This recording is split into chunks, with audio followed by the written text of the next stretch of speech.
When a drone flies towards an obstacle, we can use optical flow divergence as an indicator of the risk of collision.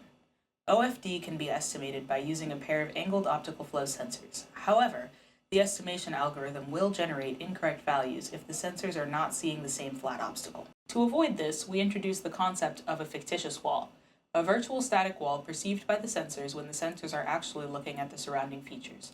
The fictitious wall moves along with the micro-aerial vehicle until the real wall is observed, at which point the fictitious wall coincides with the real wall.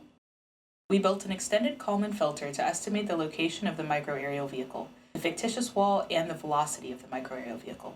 The acceleration is used as an input and the OFD is the observation. Then we can determine if an obstacle is observed by comparing the movement of the micro-aerial vehicle and the fictitious wall, and trigger emergency braking by setting a threshold on the near obstacle distance.